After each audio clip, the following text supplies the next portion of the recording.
Chapter 10. Now by this time Sancho had risen, rather the worse for the handling of the friar's muleteers, and stood watching the battle of his master, Don Quixote, and praying to God in his heart that it might be his will to grant him the victory, and that he might thereby win some island to make him governor of, as he had promised. Seeing therefore that the struggle was now over, and that his master was returning to Mount Rocinante, he approached to hold the stirrup for him, and, before he could mount, he went on his knees before him, and taking his hand, kissed it, saying, "May it please your worship, Señor Don Quixote, to give me the government of that island which has been won in this hard fight, for be it ever so big I feel myself in sufficient force to be able to govern it as much and as well as anyone in the world who has ever governed islands." To which Don Quixote replied, "Thou must take notice, brother Sancho, that this adventure and those like it are not adventures of islands, but of crossroads, in which nothing is got except a broken head or an ear the less. Have patience, for adventures will present themselves from which I may make you, not only a governor, but something more."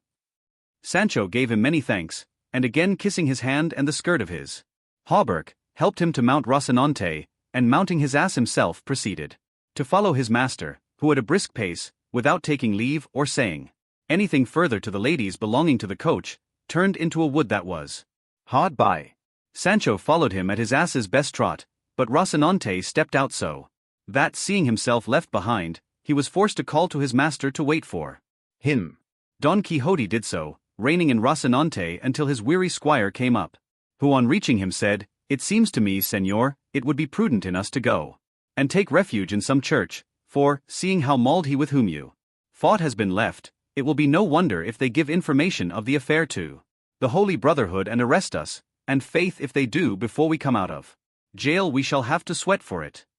"Peace," said Don Quixote, "where hast thou ever seen or heard that a knight-errant has been arraigned before a court of justice, however many homicides he may have committed?" "I know nothing about omessals," answered Sancho, "nor in my life have had anything to do with one. I only know that the Holy Brotherhood looks after those who fight in the fields, and in that other matter I do not meddle."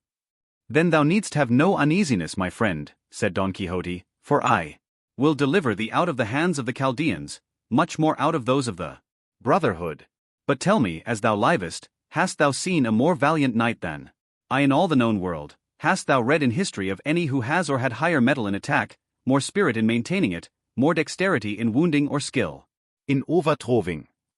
"The truth is," answered Sancho, "that I have never read any history, for I can neither read nor write, but what I will venture to bet is that a more daring master than your worship I have never served in all the days of my life, and God grant that this daring be not paid for where I have said. What I beg of your worship is to dress your wound, for a great deal of blood flows from that ear, and I have here some lint and a little white ointment in the alforjas."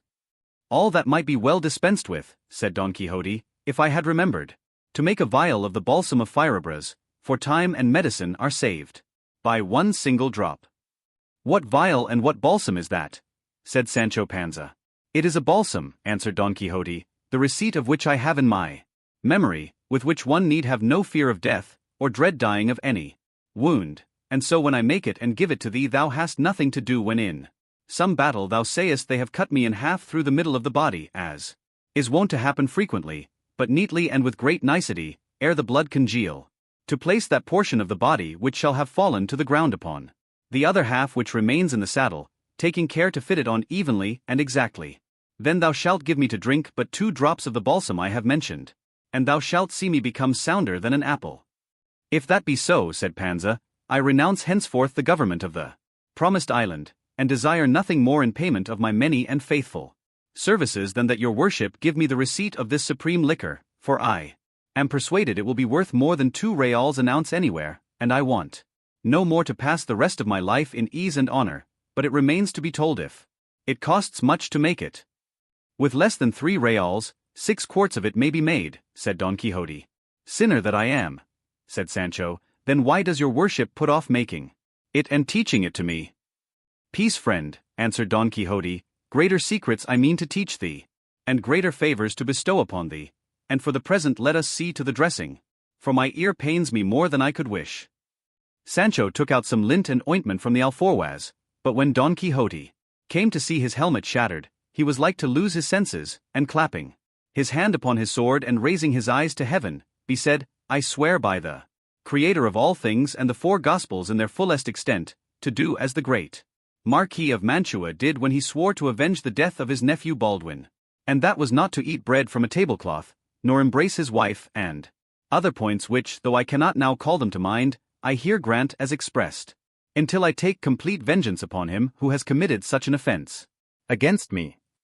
Hearing this, Sancho said to him, Your worship should bear in mind, Señor Don Quixote, that if the knight has done what was commanded him in going to present himself before my lady Dulcinea del Toboso, he will have done all that he was bound to do, and does not deserve further punishment unless he commits some new offense.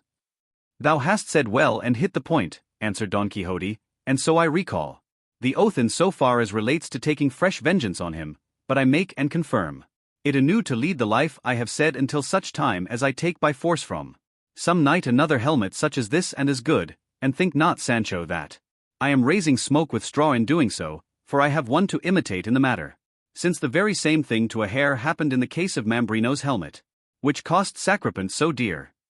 Señor, replied Sancho, let your worship send all such oaths to the devil, for they are very pernicious to salvation and prejudicial to the conscience. Just tell me, now, if for several days to come we fall in with no man armed with a helmet, what are we to do? Is the oath to be observed in spite of all the inconvenience and discomfort it will be to sleep in your clothes, and not to sleep in a house, and a thousand other mortifications contained in the oath of that old fool the Marquis of Mantua, which your worship is now wanting to revive? Let your worship observe that there are no men in armor traveling on any of these roads, nothing but carriers and carters, who not only do not wear helmets, but perhaps never heard tell of them all their lives.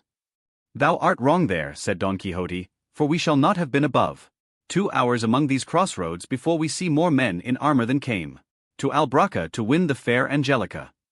Enough, said Sancho, so be it then, and God grant us success, and that the time for winning that island which is costing me so dear may soon come, and ten late med. I have already told thee, Sancho, said Don Quixote, not to give thyself any uneasiness on that score, for if an island should fail, there is the kingdom of Denmark, or of Sobradisa, which will fit thee as a ring fits the finger, and all the more that, being on terra firma, thou wilt all the better enjoy thyself. But let us leave that to its own time. See if thou hast anything for us to eat in those alforjas, because we must presently go in quest of some castle where we may lodge tonight, and make the balsam I told thee of, for I swear to thee by God, this ear is giving me great pain. I have here an onion and a little cheese and a few scraps of bread, said Sancho, but they are not victuals fit for a valiant knight like your worship.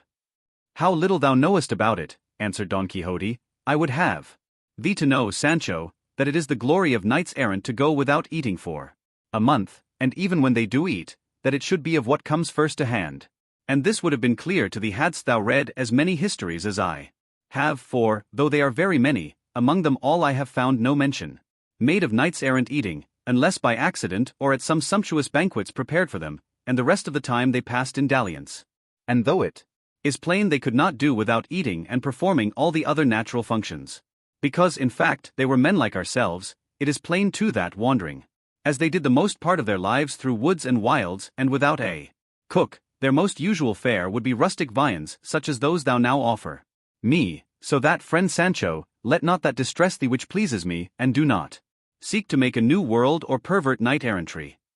Pardon me, your worship, said Sancho, for as I cannot read or write as I said just now, I neither know nor comprehend the rules of the profession of chivalry. Henceforward I will stock the alforjas with every kind of dry fruit for your worship as you are a knight, and for myself as I am not one, I will furnish them with poultry and other things more substantial.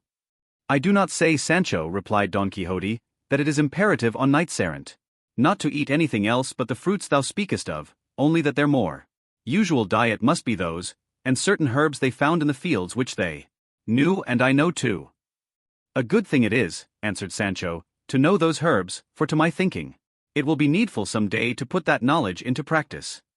And here, taking out what he said he had brought, the pair made their repast, peaceably and sociably, but anxious to find quarters for the night, they with all dispatch made an end of their poor dry fare, mounted at once, and made haste to reach some habitation before night set in, but daylight and the hope of succeeding in their object failed them close by the huts of some goatherds, so they determined to pass the night there, and it was as much to Sancho's discontent not to have reached a house, as it was to his master's satisfaction to sleep under the open heaven, for he fancied that each time this happened to him he performed an act of ownership that helped to prove his chivalry.